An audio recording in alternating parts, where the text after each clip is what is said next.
प्रिय छात्र छात्राओं, आज के अध्यापन में आपका स्वागत है। आज मैं आपको दूसरी इकाई का 9वां पाठ पढ़ाने जा रहा हूँ। शीर्षक है चिंता। इसके कवि जयशंकर प्रसाद जी हैं। यह इसकी विधा महाकाव्य अंश है। जयशंकर प्रसाद जी बहुमुखी प्रतिभा के धनी कवि, नाटककार, उपन्यासकार एवं निबंधकार हैं। आप छायावाद के 4 आधार स्तंभों में से एक हैं। आपने कामायनी महाकाव्य की रचना किया है। इसका छोटा अंश आप लोगों के पाठ्यक्रम में दिया गया है। जयशंकर प्रसाद जी ने जलप्लावन के समय मनु जब अपनी नौका पर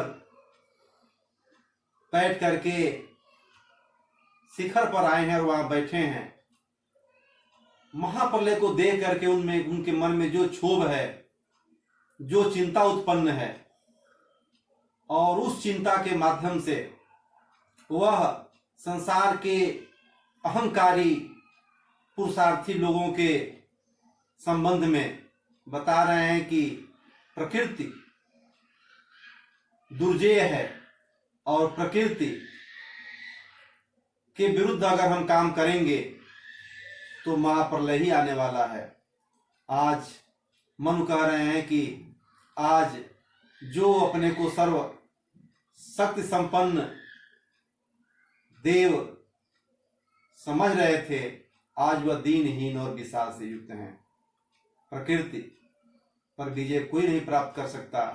इसलिए प्रकृति को अपने साथ उसकी सुरक्षा करते हुए उसका अगर हम उपयोग करें बेहतर है, नहीं तो महाप्रलय अवश्य संभावी है। तो यहाँ प्रसाद जी ने मनु के महाप्रलय के बाद उत्पन्न चिंता का संक्षिप्त वर्णन किया गया है। आइए मैं इसको बताता हूँ आगे। प्रिय छात्र छात्राओं, जयशंकर प्रसाद जी के महाकाव्य का यह अंश महाकाव्य कामायनी, उसका यह अंश महाप्रलय हुआ है, सब जलमग्न हो गया है।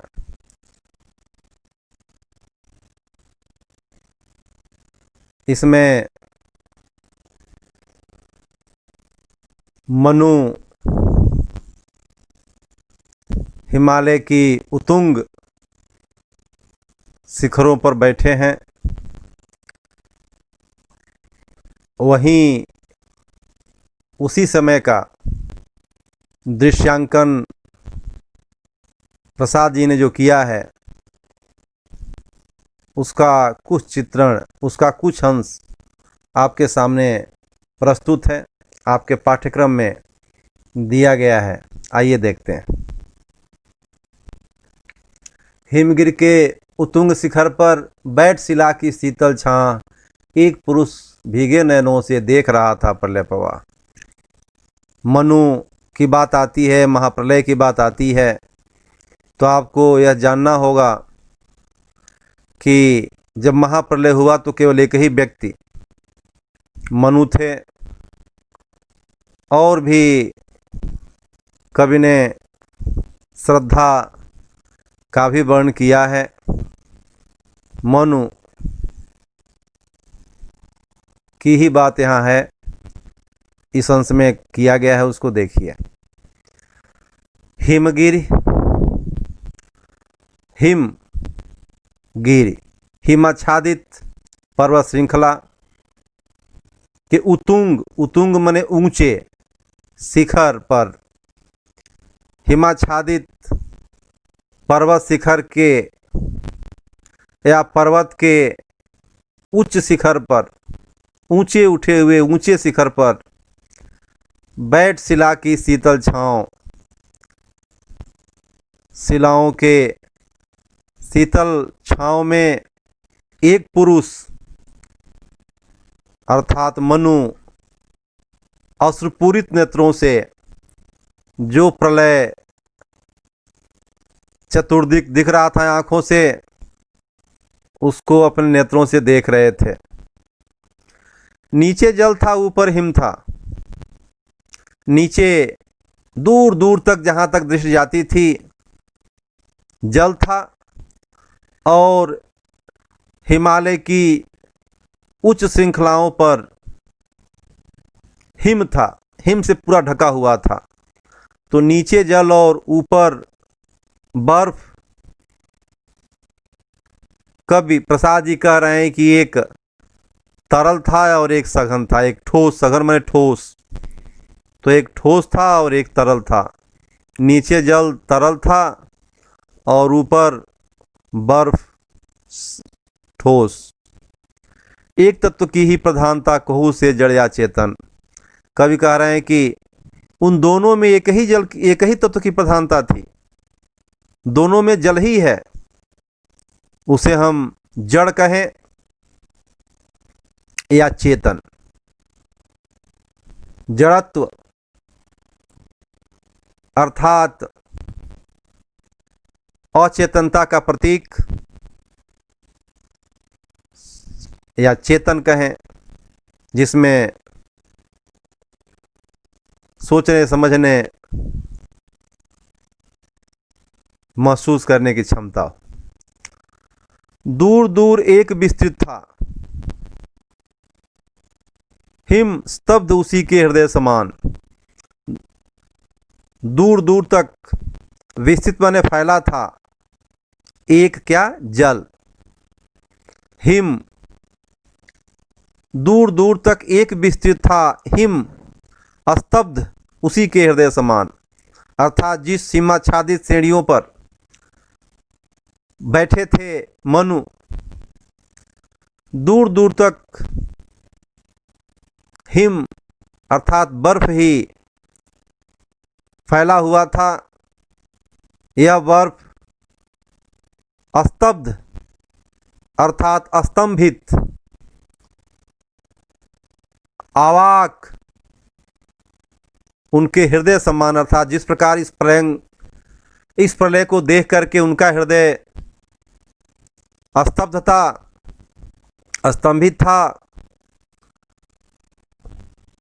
वैसे ही विशाल दूरस्थ क्षेत्रों तक हिम फैला हुआ था, बर्फ फैला हुआ था।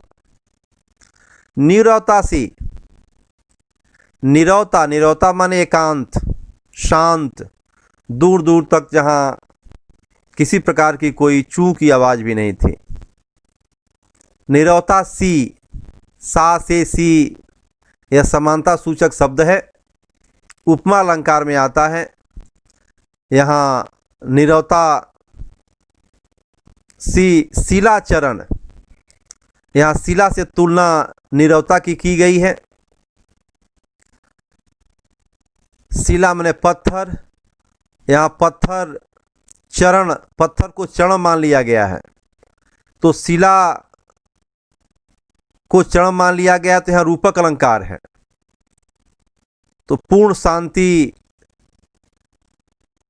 पत्थर रूपी चरणों से टकराता फिरता पवमान, पवमान का अर्थ हवा, अर्थात जो हवाएं तीव्र से प्रवाहित हो रही थीं, वह उस शांत वातावरण में पत्थरों से, हिमालय के वादियों से टकरा करके इधर उधर प्रवाहित हो रही थी। तरुण, तरुण का अर्थ युवा। तरुण तपस्वी सा वह बैठा, वह यहाँ मनु के लिए आया है। जिस प्रकार युवा तपस्वी, सा से सी आया है, सा वही है उपमा अलंकार। यहाँ मनु की तुलना युवा तपस्वी से की गई है। सा से सी समानतावाचक शब्द है यहाँ सा। तो यहाँ कौन सा अलंकार है? उपमा अलंकार है। मनु तरुण तपस्वी, युवा तपस्वी के समान बैठ करके साधन करता सुर श्मशान। साधन साधना, जिस प्रकार वह बैठे थे उस प्रकार जैसे सुर अर्थात बहादुर पुरुष, पुरुषार्थी पुरुष श्मशान में बैठ करके साधना करता है, वैसे ही वह वहाँ बैठे हुए दिख रहे थे मनु। नीचे प्रलय सिंधु लहरों का होता था सकूण अवसान। उस शिखर के नीचे महाप्रलय, सागर की प्रलयंकारी लहरें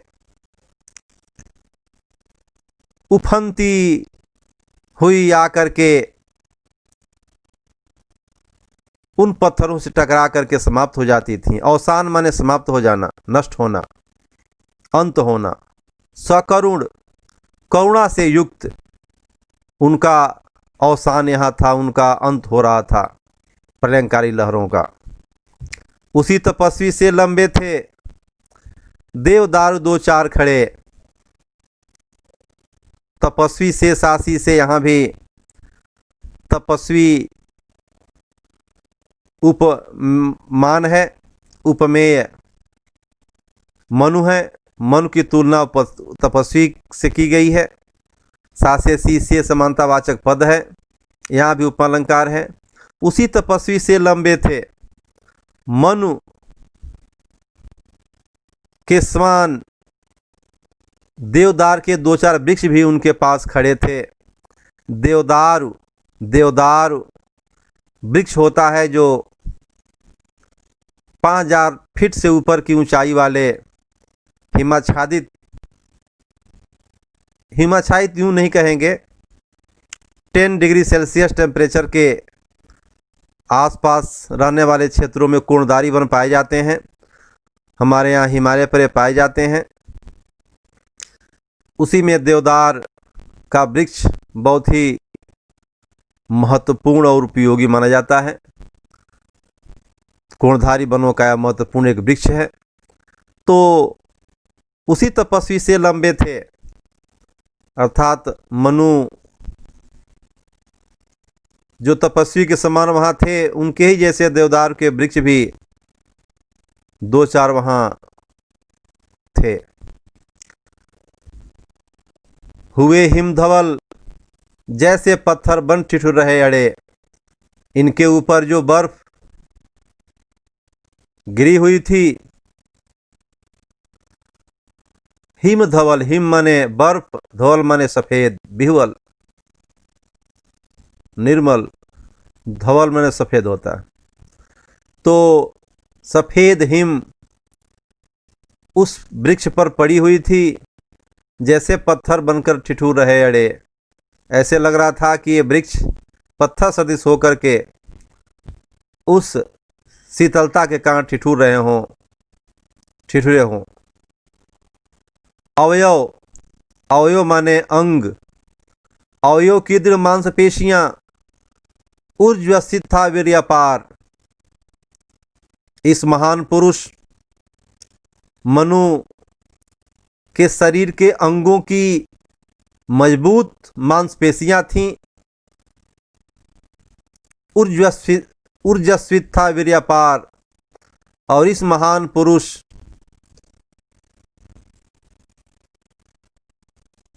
में अपार शक्ति थी। स्फीत शिराएं, इसकी धमनियां, शिराएं माने धमनियां होता है, स्फीत माने समृद्ध, इसकी धमनियां समृद्ध थीं। रक्त स्वस्थ था, अर्थात इनके धमनियों में स्वस्थ रक्त का संचार हो रहा था। किन में? मनु में। यहाँ मनु के शारीरिक अवस्था का विश्लेषण किया गया है, कैसे स्वस्थ और सशक्त थे। चिंता कातर बदन हो रहा पौरुष जिसमें ओतप्रोत। महाप्रलय के बाद ऐसे पुरुषार्थी पुरुष, ऐसे ओजपूर्ण स्वस्थ पुरुष का शरीर, वदन माने शरीर, कातर अर्थात व्याकुल, भयभीत, कातर का अर्थ होगा चिंता से भयभीत शरीर, पौरुष, पौरुष माने पुरुषार्थ, जिसमें ओतप्रोत, ऐसे पुरुषार्थी व्यक्तित्व अर्थात पुरुषार्थ से ओतप्रोत मनु के शरीर में चिंता का, उनका पूरा शरीर चिंता से भयभीत था, चिंता से व्याकुल था। उधर उपेक्षा में यौवन का बहता भीतर मधुमेह स्रोत, उपेक्षा में यौवन, यौवन जवानी अर्थात उस महापुरुष का जो हृष्ट पुरुष शरीर पुरुषार्थ से परिपूर्ण था, वह उपेक्षा में था, अर्थात इस प्रलय से वह हताश निराश यूं बैठे थे, उनके अंदर मधुमेह यौवन का स्रोत प्रवाहित हो रहा था।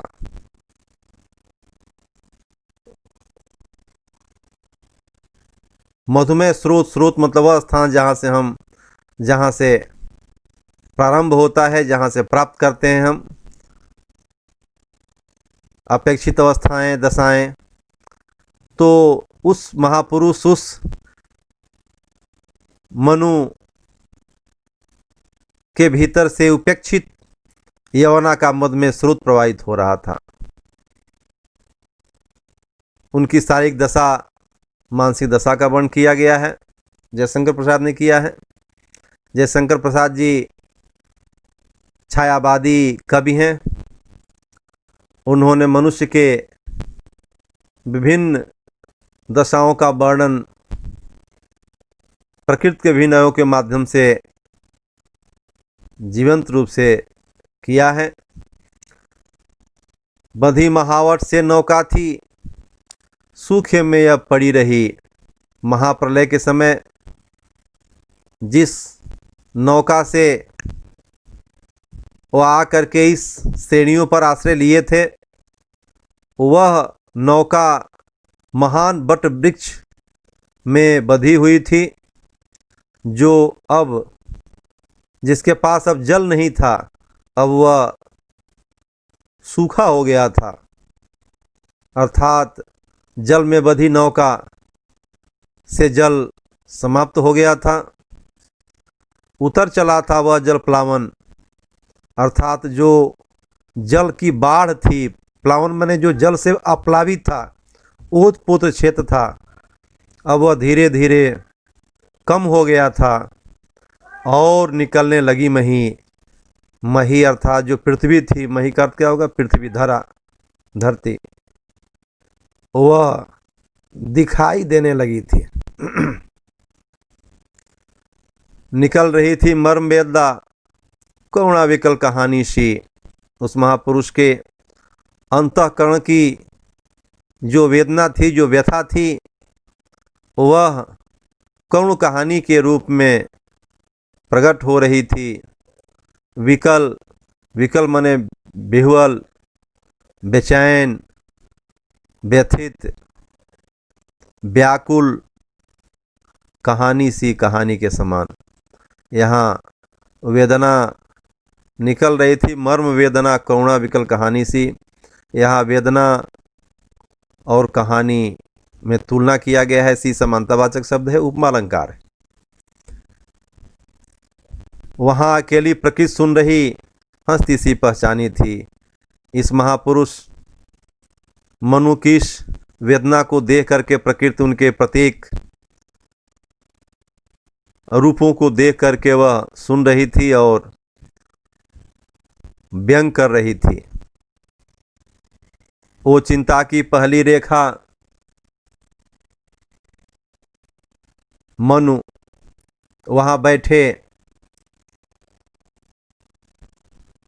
कह रहे हैं कि उनके अंदर जो अपार चिंता इस महाप्रलय कारण उत्पन्न हुई थी, करें कि वो चिंता की पहली रेखा अर्थात प्रथम बार जो चिंता मेरे सामने प्रत्यक्ष दिख रही है, अरे विश्व वन की व्याली, उससे उन्हें कहा कि वह विश्व में वन की व्याली अर्थात बाघिनी के समान है, वन की बाघिनी के समान। ज्वालामुखी के विस्फोट के भीषण प्रथम कंपन सी मत वाली है, जो उनके अंदर चिंता की रेखा स्पष्ट हो रही है, परिलक्षित हो रही है अंतःकरण में। उसको उन्होंने वन की बाघिन कहा। इसको उन्होंने ज्वालामुखी विस्फोट से भीषण जो कंपन होता है वह कहा, बताया। इस हे अभाव की चपल बाली के उस चिंता को उन्हें कहा कि यह चिंता चंचल अभाव की चपल बालिका, अर्थात जहाँ कोई साधन ही न रहा, संसाधन ही नहीं रहा, सारी शक्ति निरुपाय है, तो यह जो अभाव है वह चंचल बालिका की तरह यह चिंता है। री ललाट की खल लेखा, और यह ललाट अर्थात मस्तक के खल लेखा, खल माने दुष्ट के लेखा जैसे है। हरी भरी सी दौड़ धूप, ओ जल माया की चल रेखा। हरी भरी सी दौड़ धूप अर्थात हरियाली, संपन्नता, अर्थात सुख में जीवन के समय जो दौड़ धूप थी, वो जल माया की चल रेखा। ऐसे जल माया की चल रेखा मनु ने अपने अंतःकरण में उत्पन्न चिंता की रेखा को बताया। आह घिरेगी हृदय लहलहे खेतों पर करका घंसी, है जो चिंता है। आह विस्मयादिबोधक शब्द है। घिरेगी हृदय लहलहे खेतों पर, यहाँ हृदय को लालहा खेत कहा गया है, तो यहाँ रूपक अलंकार है।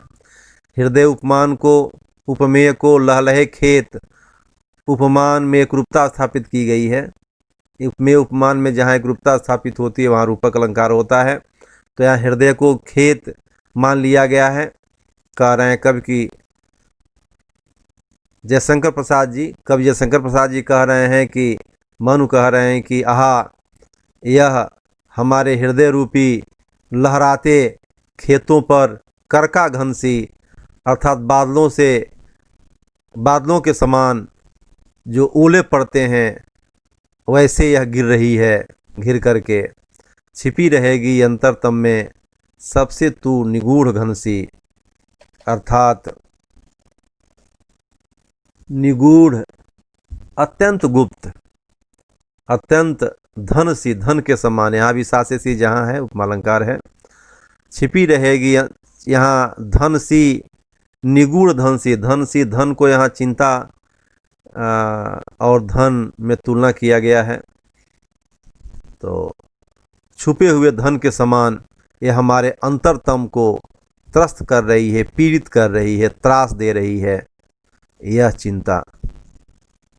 मनु ने कहा। इसको उन्होंने अनेक नाम दिए। बुद्धि, मनीषा,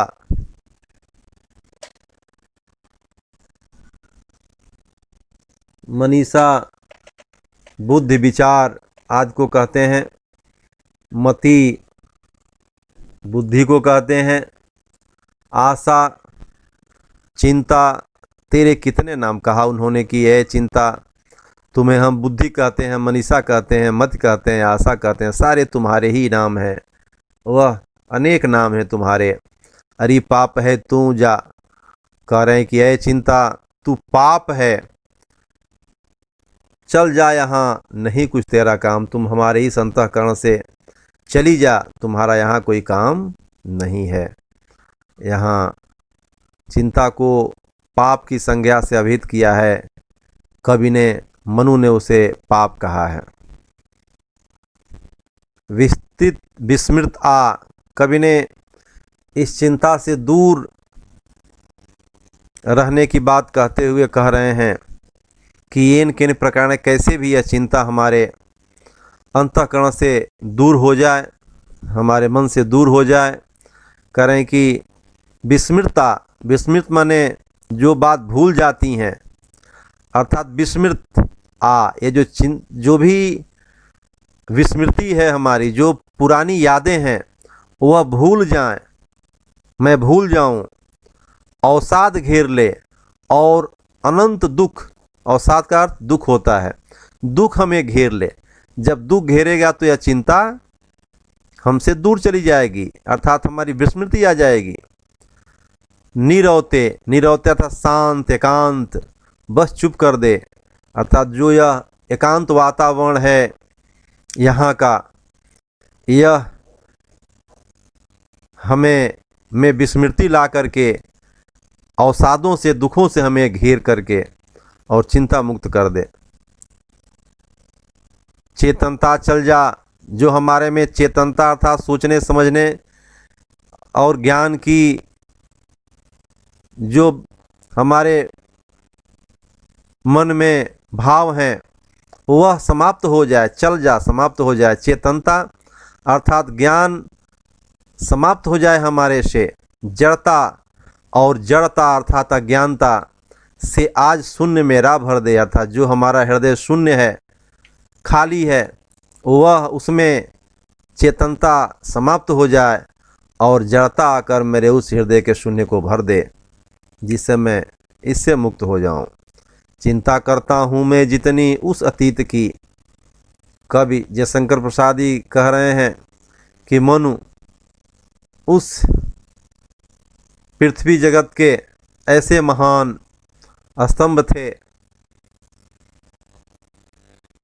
कहा उन्होंने कि चिंता करता हूँ, कह रहे हैं मनु की, जितना ही मैं अपने उस अतीत की, उस अतीत अर्थात जल प्लावन महाप्रलय के पहले जो उनका अति सुंदर अतीत मने भूत था, उसे जब वह उसकी चिंता करते हैं, उस सुख की, अर्थात जिस सुखपूर्ण जीवन को उन्होंने व्यतीत किया, उतनी ही अंतस में बनती जाती रेखाएं दुख की। अपने अतीत के सुख सुविधाओं व ऐश्वर्य और उस पौरुष को जब याद करते हैं, जितना ही करते हैं उतना ही उनके अनंत मन में दुख की रेखाएं खींचती चली जाती हैं, प्रकट होती चली जाती हैं, उनको चंगुल में अपने फंसाते चली जाती हैं। अरे अमरता के चमकीले पुतलों, कवि ने जयशंकर प्रसाद जी ने, ध्यान दीजिएगा, यहाँ प्रकृति और प्रकृति के संरक्षण में जीने वाले उन तमाम सजीवों को कवि समझाना चाहते हैं, जो आज के प्रसंग में, आज के युग में अति प्रासंगिक है। ध्यान देंगे, वह समझाते हुए कहलवा रहे हैं मनु से।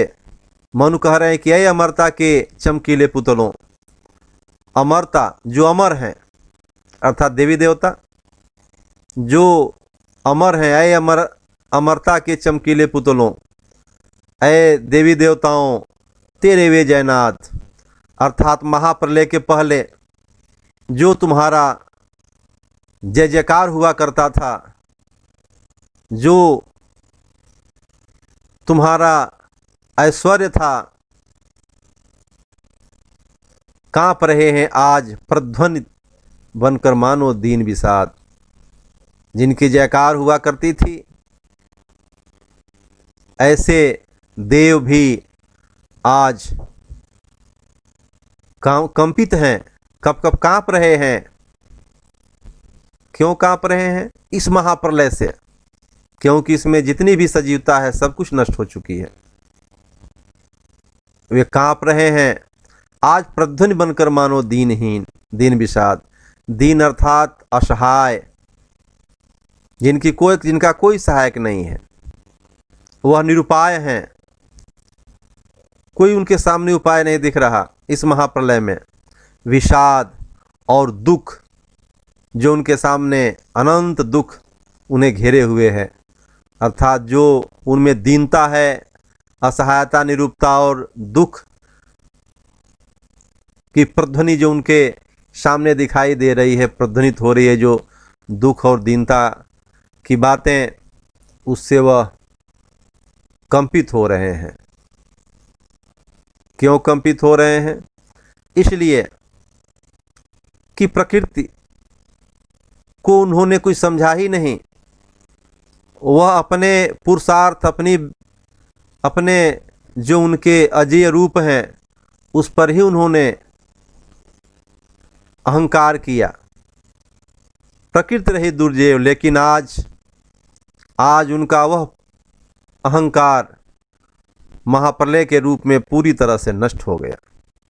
आज वह दीन और विषाद से के प्रतिध्वनि से उनके कान के पर्दे फट रहे हैं। प्रकृति रही दुर्जय, अर्थात प्रकृति आज अजेय रही। दुर्जय जिसको कोई जीत न सके, प्रकृति आज विजित रही। प्रकृति ने आज विजय प्राप्त किया, वह अजेय हो गई।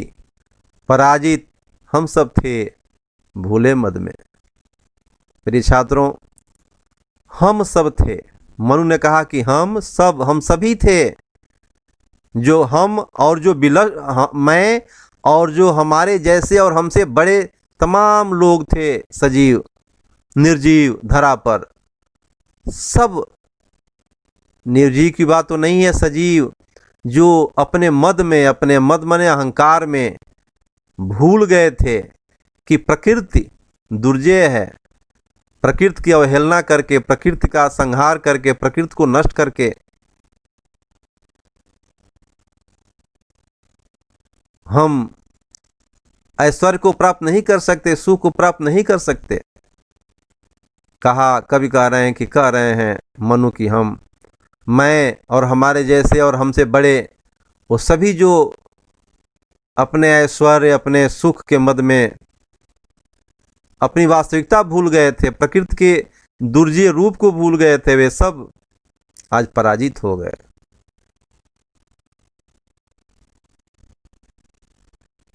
भोले थे हाँ तीर्थे केवल, हम सब विलासिता के नद मने नदी में। कह रहे हैं कवि जयशंकर प्रसाद कि मनु कह रहे हैं कि भोले थे, अर्थात हम भोला भाला, अर्थात भोला भाला उसे ही कहेंगे जिसको सूझबूझ नहीं है, ज्ञान नहीं है। हाँ तीर्थे थे, अर्थात तीरना मने अवगाहन करना, अर्थात ओतप्रोत होना, डुबकी लगाना, तैरना, अनेक शब्द के अर्थ। केवल सब विलासिता के नद में, अर्थात हम इतने सीधे साधे थे, इतने अज्ञानी थे कि विलासिता में इतने आसक्त हो गए थे कि विलासिता के नद में हम अवगाहन कर रहे थे। वे सब डूबा उनका विभव। ऐसे लोग जो आसक्ति, सांसारिक मोह माया के आसक्ति में आकंठ डूबे हुए थे, वे सब नष्ट हो गए और उनका विभव, धन, ऐश्वर्य, अहंकार सब कुछ नष्ट हो गया, बन गया पारावार। सब पारावार का मतलब हद, सीमा, और पारावार का मतलब समुद्र होता है। सब इस महाप्रलय के आगोश में समा गया। उमड़ रहा था देव सुखों पर दुख जलद का नाद अपार। देवताओं के सुखों पर दुख जलद का नाद अपार, अर्थात समुद्र, जलद का अर्थ समुद्र होता है।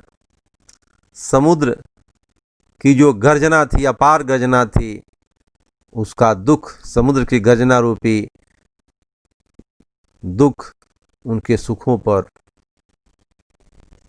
उमड़ रहा था, अर्थात बार बार आ रहा था, बार बार उनको नष्ट किए दे रहा था, उनको डुबोए दे रहा था, उनको पराजित किए दे रहा था।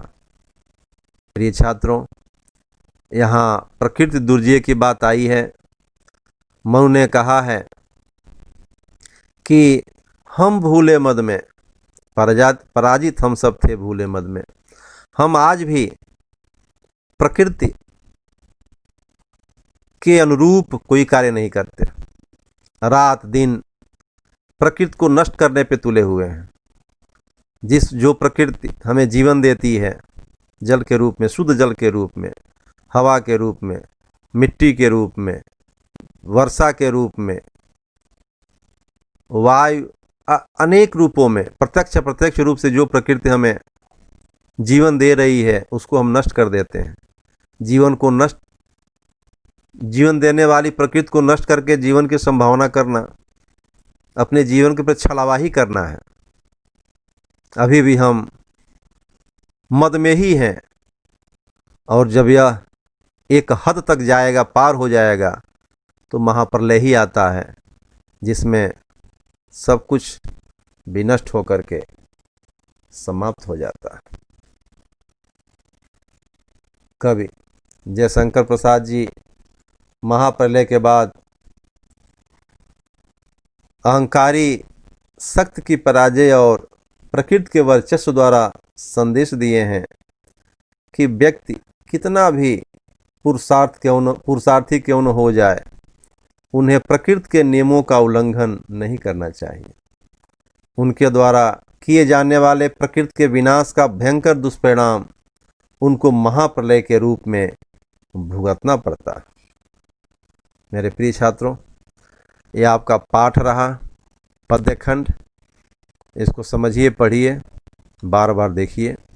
आइए मैं इसकी कृतियाँ बताता हूँ। यह पद्यखंड है, 6 अंक का, इसे 12 अंक का आता है पद्य, 6 अंक का कृतियाँ पूर्ण करने के लिए आता है, और 6 अंक विश्लेषण करने के लिए आता है। आगे बढ़ते हैं। कामायनी महाकाव्य कई सर्गों में लिखा है जयशंकर प्रसाद जी ने। छायावाद के आधार स्तंभ जयशंकर प्रसाद के कामायनी महाकाव्य का अंश है, जो आपने थोड़ा पढ़ा। स्वाध्याय का आइए हम स्वाध्याय की कृति देखते हैं। यहाँ चिंता के नाम सूचना के अनुसार कृतियाँ कीजिए, संजाल पूर्ण कीजिए। संजाल 2 अंक का आता है, आधे आधे अंक के उत्तर होंगे, इसमें कृतियाँ होंगी। चिंता के नाम बुद्धि, मनीषा, मति, आशा, ये 4 नाम बताया गया, अभी आपने पढ़ा। यहाँ दूसरी कृति है, लिखिए जल के 2 रूप। अभी आपने पढ़ा, एक तरल था और एक सघन था। तो तरल सघन 2 रूप हैं जल के। दूसरा का पहला था और दूसरा का दूसरा। अब यहाँ 2 दिया है तो 1 नंबर का रहेगा, आधे नंबर का और आधे नंबर का, यानी 1 नंबर हुआ। फिर यह आधे नंबर का, आधे नंबर का, 1 नंबर का, ऐसे रहता है। या 4 है तो आधे आधे नंबर का 2 नंबर का, एक ही संजाल हो जाएगा। देवदार के वृक्ष की विशेषताएं, तो देवदार के वृक्ष की विशेषताएं, तपस्वी की तरह यह लंबे और हिम की तरह धवल। तीसरा, जोड़ियाँ मिलाइए। जलधि का नाद आएगा, और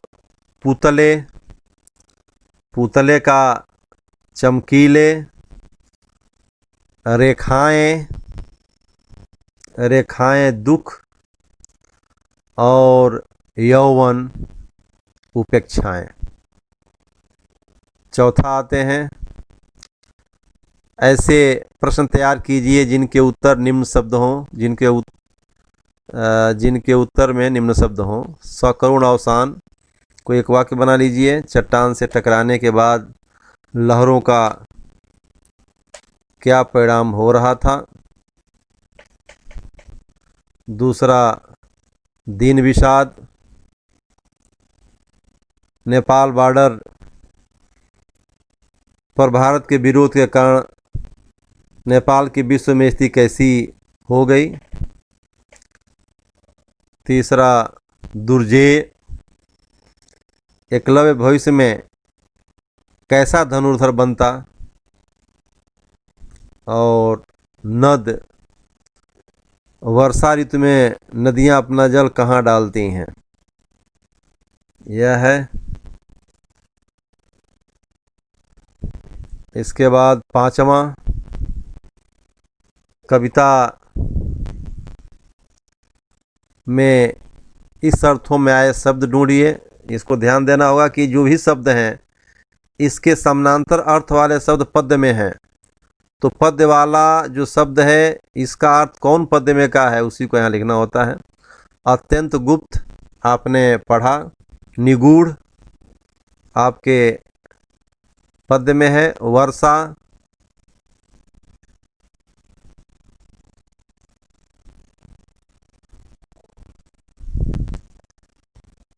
वर्षाघन, वायु, पवमान,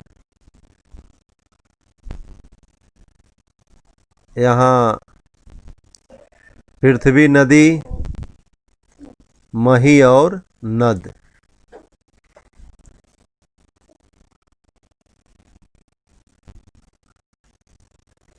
करका घन से दिया हुआ है वर्षा के रूप में। और यहाँ ये 6 नंबर का यह आता है, निम्नलिखित मुद्दों के आधार पर पद्य विश्लेषण कीजिए। रचनाकार का नाम, इस पाठ के रचनाकार का नाम जयशंकर प्रसाद जी। रचना की विधा महाकाव्य अंश है। पसंदीदा पंक्ति कोई आप कर लेंगे, लिख लेंगे और क्यों पसंद है उसका कारण बता देंगे। उससे क्या आपको प्रेरणा मिलती है उसको यहाँ लिखेंगे। आप देखेंगे 2 नंबर का 5वां क्वेश्चन, 5वीं कृति, चौथा 1 नंबर, तीसरा 1 नंबर, दूसरा 1 नंबर, पहला 1 नंबर। तो 4 नंबर यह और 2 6 नंबर। यह आपका पद्य खंड है। आप इसको पढ़िए, समझिए और आगे देखिए। धन्यवाद।